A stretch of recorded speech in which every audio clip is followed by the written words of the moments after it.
Good morning students, कैसे हैं आप सभी। तो अभी तक हम पढ़ रहे थे समास। समास में हमने क्या क्या पढ़ा। समास में हमने 3 भेद पढ़े हैं अभी तक, जो हमारी पिछली वीडियो में है। मैंने कुछ उदाहरण सहित आपको समास समझाए हैं। इसके बाद मैं एक अच्छी सी आपकी ट्रिक की वीडियो लेके आऊंगी। तो पहले हम इन्हें डिटेल में पढ़ लेते हैं। हमने अव्ययीभाव समास, द्वंद्व समास और तत्पुरुष समास पढ़ा है। तत्पुरुष समास के बाद आता है हमारा कर्मधारय समास।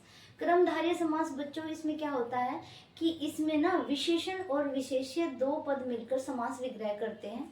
ठीक है, कैसे? विशेषण आपको पता होगा, विशेषण जो किसी की विशेषता बताता है, विशेष्य जिसकी विशेषता बताई जाती है। तो कुछ उदाहरणों सहित हम देखेंगे कि कर्मधारय समास को हम कैसे पहचानेंगे। इसमें विशेषण और विशेष्य अहम भूमिका निभाता है।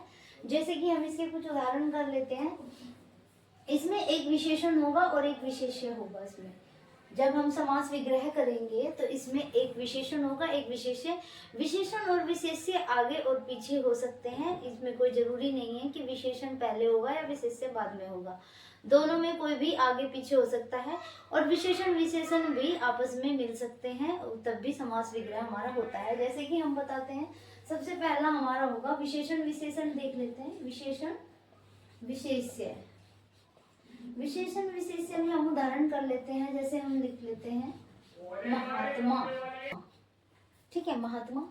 फिर दीर्घायु। जैसे कि हम महात्मा को लिख लेते हैं महान है आत्मा जिसकी। आत्मा जिसकी, जिसकी आत्मा महान होती है उसे महात्मा कहते हैं। ठीक है, इसमें क्या होगा हमारा महात्मा मतलब महान आत्मा। महान क्या है? इसमें महान विशेषण है और आत्मा हमारा विशेष्य है। आत्मा विशेष्य होगी और महान इसमें विशेषण होगा। ठीक है, दीर्घ आयु। दीर्घ आयु है जिसकी। दीर्घ आयु है जिसकी, तो इसमें विशेषण क्या होगा? इसमें दीर्घ होगी, क्योंकि आयु क्या होगी? दीर्घ। तो जो किसी की विशेषता बताता है वो विशेषण होता है, और जिसकी विशेषता बताई जाती है वो विशेष्य होता है। ठीक है, जैसे इसमें दीर्घ, इसमें विशेषण हो गया, आयु इसमें विशेष्य होगी, क्योंकि आयु की विशेषता बताई जा रही है दीर्घ। इसमें आत्मा की विशेषता बताई जा रही है महान। ठीक है, भला मानस। भला है जो मानस। जो मानस कैसा है? भला। तो मानस इसमें विशेष्य हो गया और भला इसमें विशेषण हो गया। ठीक है, पुरुषोत्तम। इसमें विशेष्य पहले आता है, विशेषण बाद में। इसमें विशेषण पहले आया है, विशेष्य बाद में आया है। विशेष्य बाद में आया है और विशेषण इसमें पहले आया है। इसमें क्या होता है? विशेष्य पहले आ गया और विशेषण बाद में। जैसे पुरुषों में उत्तम। किन में उत्तम? पुरुषों में। पुरुषों में उत्तम, तो उत्तम किस में हो गया? पुरुषों में। तो इसमें विशेषण इसमें बाद में आ गया और विशेष्य इसमें पहले आ गया।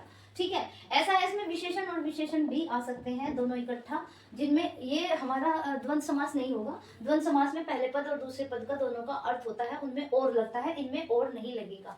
मोटा ताजा एक साथ बोला जाता है। ये हमारे कर्मधारय विशेषण का, ये समास का उदाहरण होगा।